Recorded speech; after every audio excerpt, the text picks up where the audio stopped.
Magandang umaga po sa inyo lahat. Ilang linggo pa lang nakakalipas, no? Hindi pa natin bago pa sa atin na yung unang kandila ng Adbyento ay inilawan. At ngayon, tingnan ninyo, 3 na. At marahil, no, every Mass is always catechetical. Pag nakita ninyo, of course, alam natin na yung 4 na kandila na yan ay yung 4 na linggong paghahanda para sa pagdating ng Panginoon, lalong-lalo na pagdiriwang natin ng Pasko. At ibig sabihin ay, nasa pangatlo na tayo, malapit na ang Pasko. At medyo may kakaiba, dahil yung ikatlong kandila, yan ay, anong kulay niyan? Kulay pink, no? At suot ni Father ngayon ay kulay pink. Yung sa altar, kulay pink din. At nakikita ko mula sa lugar ko, meron ilan sa inyo na naka-pink. Kung suot niyo ay pink ngayon, yan ang liturgical color. Sabi nung sa English kung minsan, no, yung pink or rose. Bakit rose? Actually, pag tignan niyo sa ibang lingwahe, pareho 'yon, no? Kasi what is pink in Latin, no? It's roseus, or with the color of the rose. Sa Italian, sa French, sa Spanish, ano yung translation ng pink? Rosa, which is also the translation of rose. Kaya synonymous yan. Maybe they're of different shades, pero ito yung importante. It's of a different color from the other Sundays. Mas mas maliwanag siya, mas matingkad siya, mas masaya siya. At yun yung dahilan kung bakit tayo naka-pink ngayon at bakit yung kandila natin ay kulay pink. Because today is yung tinatawag nating Gaudete Sunday. Gaudete Sunday. Gaudete Sunday, bakit? Yung entrance antiphon, kapag hindi inaawit yung entrance song, yung maririnig natin ngayong araw na ito ay magalak. Okay? Magalak ng palagian sa Panginoon na marangal. Darating ang hinihintay, ating pinananabikan, Panginoon naming mahal. At yun din yung entrance song na inawit ng choir, no? Magalak. Magalak or rejoice. Ewan ko kung nagagalak kayo ngayon, no? Ngumiti nga kayo, sige nga, no? Ngumiti kayo. Tumawa kayo. Bakit kayo tumatawa? Ha? Kapag tayo'y nakangiti, kapag tayo tumatawa, it's because we have a reason. Kapag tumatawa tayo ng walang dahilan, anong tawag doon? Meron tayong dahilan kung bakit tayo nakangiti, kung bakit tayo tumatawa, kung bakit tayo nagagalak. At ito'y nakita natin sa lahat ng pagbasa natin. Hindi lang doon sa entrance antiphon, doon sa entrance song, pero yung 3 pagbasa. Ito lang trivia, no? Ordinary time, usually, yung ebanghelyo at yung unang pagbasa ay halos pareho yung tema nila. Okay? Pag ordinary time, ordinarily. Pero kapag mayroong mga okasyon, tulad ng mga seasonal celebrations, tulad ng Adbyento, minarapat na simbahan na yung 3 pagbasa ay magkakarugtong yung tema.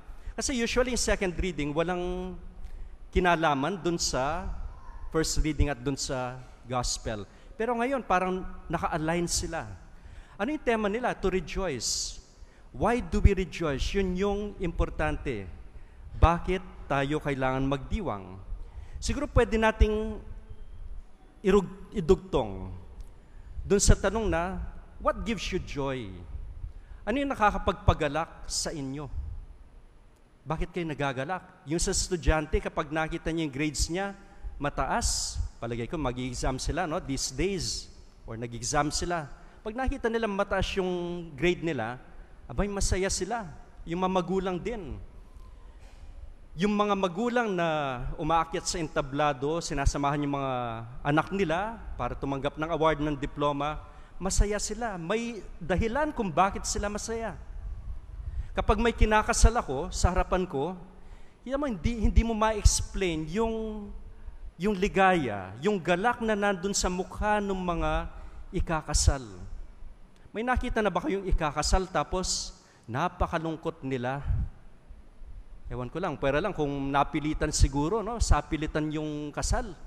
Pero kung sila'y tunay na masaya, nakangiti sila, yung saya na yon galing dun sa, makakasama ko na ng habang buhay, itong taong minamahal ko. At that joy is shared by all the others. We are joyful because we have a reason to rejoice. Kapag nakita mo yung anak mo na matagal nang hindi mo na nakita dahil nasa ibang bansa, pagdating niya, ang saya. Ang saya ng ambience, ang saya ng pakiramdam.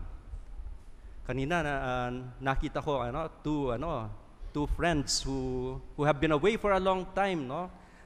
Sa Canada. Tapos nakita ko sila, masaya ako kasi for a long time hindi ko sila nakita at nandito sila ngayon. Yung mga ganon, no? We have a reason to rejoice. And maski na hindi tayo yung mismong apektado, kapag nakikita natin, look at even social media, pag nakita ninyo yung mga reunions, pag nakita ninyo yung mga events na napakaganda, nagsasaya ka rin. Masaya ka. Halimbawa, kung merong laban, no, yung paborito mong team, at nanalo kayo, lahat ng kampi doon sa team na yon masaya, di ba? Of course, yung kabilang team di masaya, no? Pero my point is, whenever we talk of joy, we talk of a reason why we rejoice. May dahilan tayo kung bakit tayo nagagalak. And so personally, ano yung nagbibigay galak sa'yo ngayon? Tingnan natin yung ating mga pagbasa. Yung ating unang pagbasa ay mula kay Propeta Sophonias. Mamaya halughugin ninyo yung Bible ninyo. Kung Tagalog yung Bible ninyo, makikita nyo agad yon. Pero pag sa English, Zephaniah. At pinili itong pagbasa na ito ngayon dahil dun sa sinabi niya, umawit ka ng malakas, lunsod ng Sion, sumigaw ka, Israel, magalak ka ng lubusan, lunsod ng Jerusalem. At bakit magagalak ang Jerusalem? Ito yung sinabi niya. Of course, yung mga nagpaparusa sa iyo, inalis na ng Panginoon, wala na yan, no more judgment. Itong aklat ni Sophonias, yung unang bahagi nito ay tungkol sa Panginoon. Parang kinagagalitan niya yung kanyang, pinagsasabihan niya yung kanyang bayan. Pero pagkatapos niyang pagsabihan, sige, wala na yan, wala na yung aking paghahatol. Kailangan magsaya ka. Bakit? Nandyan na ang Panginoon. Kapiling mo na ang Panginoon. Para bagang mga magulang, no? Kapag pinapagalitan nila yung kanilang anak, kapag na-experience nyo na kayo'y sinabon, alam niyo, ginagamit pa ba yung word na yun, sinabon, no? Pagkatapos nun, di ba, iiyak yung bata, tapos yung magulang sasabihin niyo, tama na, huwag ka nang umiyak. Tapos yung bata, ganon siya, no? Okay. Parang ganon ginagawa ng Panginoon dito sa unang pagbasa. Pagkatapos ng paghatol na yun, wala nang paghatol, wala nang pag-uusga sa'yo. Magalak ka na kasi nariyan na yung Panginoon. At ito ang dahilan kung bakit tayo magagalak, kapiling na ang Panginoon. Yung ikalawang pagbasa, ganun din. Doon hango yung yung entrance antiphon. At napakaganda dahil, mga kapatid, magalak kayong lagi sa Panginoon. Inuulit ko, magalak kayo. Hindi kontento si San Pablo na magsabing magalak kayo. Ano yung sinabi niya? Inuulit ko, magalak kayo. I say it again, rejoice. At ganun din yung dahilan niya kung bakit kailangan magalak. Bilang background, kapag binasa ninyo yung mga sulat ni San Pablo, 13 of them, pero sabi nila yung authentic na sinulat ni San Pablo ay 7 dun sa mga 13 na letters na ito.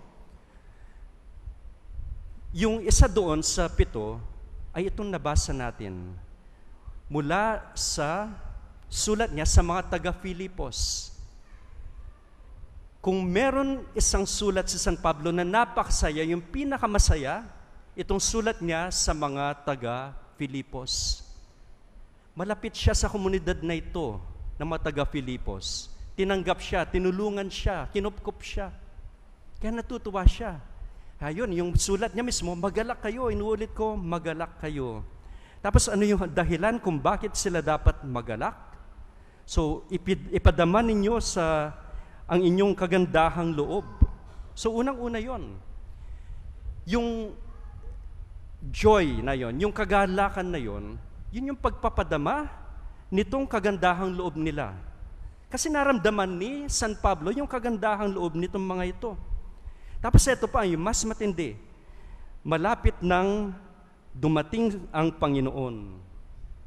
Why should they rejoice? Because the Lord is near. Naroon na yung Panginoon. Nag-uusap yung mga Bible scholar, no? Ano kayong pagdating ng Panginoon na ito? Ito nga ba yung tinatawag nilang parousia, yung pagdating muli ng Panginoon sa wakas ng panahon? Yeah, pwede yun, pero hindi lang yun. Kasi yung Panginoon dumarating sa araw-araw nating buhay. Kaya, ano yung dapat natin gawin? Manalangin. Manalangin tayo. At yung panalangin na yun ay magdudulot din ng kagalakan. Hindi lang basta-basta panalangin ng pasasalamat. Yung pasasalamat natin yun ay parang sumasalamin dun sa kaligayahan na nararamdaman natin. They're correlated, dear friends. Pag nagdasal kayo, hindi kayo matatakot. Hindi kayo mababagabag. Anong kabaligtaran doon? Nung masaya, dito sa ating mga nabasa, huwag kayong matakot. So, yung pagkatakot, huwag kayong matakot, magsaya kayo. At dito sa ating binasa, kapag natatakot tayo, manalangin tayo. Yung isang tao, kapag takot na takot, kapag maraming problema, kapag balisang-balisa, kapag siguro nadidepress, tanungin natin, nagdarasal ka ba? Nagdarasal ka ba? Mga kapatid, kung tayo ay nababagabag, kung tayo ay maraming pag-aalinlangan, kung tayo ay natatakot, magdasal tayo. We should pray. And that prayer will give us joy. Bakit? Yung prayer natin, it's a connection with God. Bakit tayo magdiriwang? Bakit tayo magsasaya? Kasi naroon yung Panginoon. At yung Panginoon naroon kapag tayo ay nananalangin. Pero sapat na ba yun? Manalangin, magpasalamat? Yung Ebanghelyo, pareho pa rin yung tema. At ito rin ay tungkol sa pananabik, tungkol sa pagdiriwang dahil darating na yung Mesiyas. Pero tulad na sinabi ko, yung dasal, it's great, but it's not enough. Siguro, narinig nyo na ako in the past, no? Kung kayo nagsimba in the past, narinig nyo na yung pangalan ni Immanuel Kant, no? Pasensya na kayo, isa siya sa paborito kong philosopher, no? Di ba may tatlong tanong siya? What can I know? Ano yung pwede kong malaman? Tapos, yung pangalawa, what must I do? Tapos yung ikatlo, tinignan natin last time. What can I hope for? Was dar ich hoffen? Yung pangalawa, importante rin. At ito'y akmang-akma sa ating Ebanghelyo. Ano yung ikalawa? Was soll ich tun? What must I do? Ano yung dapat kong gawin? Na alam natin, importante sa buhay natin. Kayo ngayon ay magiging mag-asawa na. Alam ba ninyo kung ano yung dapat nyong gawin? Ano yung dapat naming gawin para maging matapat sa isa't isa? Kung kayo ang mga pumapasok sa trabaho, ano yung dapat ninyong malaman at the beginning? Ano yung dapat kong gawin? So, anong titignan ninyo? Job description. Kasi pag hindi mo ginawa yung dapat mong gawin, bakit ka pa pumasok sa trabaho na yon? What must I do? Tayo bilang mga alagad ni Jesus, ano yung dapat nating gawin? At yun yung tema ng ating Ebanghelyo, yung tinatanong nila kay Juan Bautista. Kasi nandun si Juan Bautista, nangangaral siya, nagbibinyag siya, at humingi ng advice yung mga tao sa kanya. At pare-pareho yung tanong nila. Una, yung mga tao na nakatipon doon, the crowds. Ano pong dapat naming gawin? At may sinabi si Juan Bautista, kung may 2 baro ka, bigay mo yung Isa, dun sa mga wala. Kung may pagkain ka, ganun din. Anong dapat nating gawin? Magbigay. Magbigay tayo. Ikalawang grupo, yung mga publikano. At alam natin yung mga publikano, they were unpopular among their people. Bakit? Unang-una, naniningil sila hindi para sa bayan. Naniningil sila para sa Roma. Ikalawa, pag naniningil sila, marami pang mga kasama yan. And it is subject to corruption. Hindi nalalayo dun sa sitwasyon natin ngayong panahon natin. Corruption. At ito yung tinanong nila, Guro, ano po ang dapat naming gawin? At sumagot siya, huwag kayong sumingil ng higit sa dapat singilin. Diba? Uso na pala noon yung ganon, yung tong. No? Ano pa? Sino pa yung nagtanong? Yung mga kawal. At kami, ano naman dapat naming gawin? Huwag kayong manghihingi kanino man sa pamamagitan ng pamimilit. No to extortion. Do not extort. So yung mga kawal ang nagtanong ng gano'n, ay yung sinabihan ng gano'n. At masiyahan kayo sa inyong sahod. In other words, bawat tao, in any state of life, meron dapat gawin. Mga kapatid, ano yung dapat mong gawin? Yung mga tatay dito, ano yung dapat mong gawin bilang tatay? Yung mga nanay, ano yung dapat mong gawin? Kayong mga anak, I'm asking rhetorical questions because we know the answers to that. But that is maybe more important than the answer is the question, what must I do? Isang tanong na dala natin habang tayo nabubuhay kasi ayaw natin na lumihis dun sa ibig ng Diyos, dun sa kanyang mga utos. At gusto natin yung tamang dapat nating gawin. Kaya yung tanong ay, ano ang dapat? Meron kayong sign na makikita sa labas, no? Dito sa pader ng Don Bosco. Ano yung nakasulat doon? Dapat, tapat. Alam niyo yun, no? Dapat, tapat. Ano yung dapat nating gawin? Maging tapat tayo. We should be faithful. And our faithfulness will give us joy. Kaya balik tayo dun sa tanong, ano yung nagpapagalak sa atin? Di ba kapag tama yung ginawa natin, nagagalak tayo, natutuwa tayo? Because we did the right thing to do, we did the good thing to do. Subukan nyo yan. Gawa kayo ng mabuti, you will never regret it. You will be happy. Kaya yung mga taong nakangiti, yung kita mo masaya, mas hindi yung bibigyan nakangiti, pero kita mo yung mukha nila, no? They are serene, they are at peace. It's because they are together with the Lord and they do the will of God. Ginagawa nila yung dapat, sila ay nagiging tapat. I'd like to end with an anecdote, no? Napakaganda. Isang storya na simple lang, no? Pero sabi nila noong unang panahon, doon sa isang malayong lugar, doon sa mga bundok, napapaligiran ng madidilim na bundok, kung minsan nagkakaroon doon ng matinding taglamig, tapos yung mga gabi ay parang walang katapusan. At madalas, nararamdaman ng mga tao yung bigat ng dilim. They become depressed. Pero kapag papalapit na yung Pasko, ironically, pag sumasapit yung Pasko, yung mga panahon na yun, mas lalong humahaba yung gabi, nagiging mas madilim. Pero pag paparating na yung Pasko, may isang pamilya doon sa nayon na may natatanging tradisyon. Ano yung tradisyon na yun? Maglalagay sila ng isang maliwanag na parol doon sa kanilang bintana. Tapos yung parol na yun, hindi lamang pandekorasyon. Ito ay isang tanda ng pag-asa. Pinapaalala nito sa lahat doon sa nayon na yon na kahit na pinakamadilim na mga sandali, may liwanag na patuloy na sisikat. Nagsimulang maghintay ang mga kapitbahay upang makita yung parol. So naging highlight siya nung kanilang nayon. Para doon sa marami, ito ay nagbibigay ng lakas ng loob para harapin ang kanilang mga pagsubok na alam nila nang hindi sila nag-iisa. Tapos sa paglipas ng panahon, nagsimula yung buong nayon na maglagay ng mga parol sa kanilang mga bintana.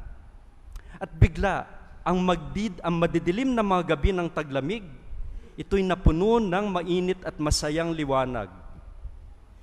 Isang gabi, nagtanong yung isang bata dun sa pamilya, yung unang pamilya na naglagay ng parol, bakit ninyo sinimulan maglagay ng parol? Ngumiti yung pamilya, tapos sumagot, nais naming ipaalala sa mga tao na ang kaligayahan ay hindi nagmumula sa pagiging perpekto ng mga bagay, kundi sa pag-alam na ang liwanag ay palaging babalik. Ulitin ko, no? Nagmumula yung kaligayahan hindi sa perpektong mga bagay, kundi sa pag-alam na ang liwanag ay palaging babalik. Yan ang tinuro ni Juan Bautista na maghanda sa pagdating ni Jesus, yung pagdating ng liwanag sa pamamagitan ng pamamagitan ng pagiging tapat sa paggawa ng dapat. At itong mga action na ito na ginagawa natin, ito yung magbibigay ng liwanag sa iba. Itong storya na ito tungkol dun sa parol na ito, anong simbolo nito? Na yung mga maliliit nating mga bagay na ginagawa, yung kabutihan na pinapakita natin, at yung pag-asa na binibigay natin sa iba, ito'y magbibigay ng kaligayahan sa buong mundo. Yung Gaudete Sunday, itong Sunday natin, magalak. Inaanyayahan tayong tunay na magalak. Bakit? Naroon yung Panginoon. Na maski na mahihirap yung pinagdadaanan natin, pwede pa rin tayong maging ilaw para sa iba. May tanong ako sa inyo, ano ang pinakamalungkot na araw sa buong taon? Ano yung pinakamalungkot na araw sa buong taon? Alam niyo, para sa marami, December 26. Bakit December 26? Actually, may mga bumabati sa akin, pag December 26, Father, belated Merry Christmas. Bakit belated? Kasi simula lang ng Pasko. O bakit pinakamalungkot para sa maraming tao? Kasi wala ka ng pera, no? Sinimut na noong December 25. Tapos yung kakainin mong pagkain sa table, ito yung December 24 pa ng gabi ito, no? Magiging malungkot lang ang December 26 kung wala yung tunay na dahilan kung bakit ka naging masaya. At yung dahilan ay walang iba, kundi si Jesus. Sana si Jesus ang tunay na naririyan kasama ng pamilya mo, na mahal mo sa buhay, ng mga taong nangangailangan sa Kanya, lalong-lalo na ngayong Pasko. God bless us all.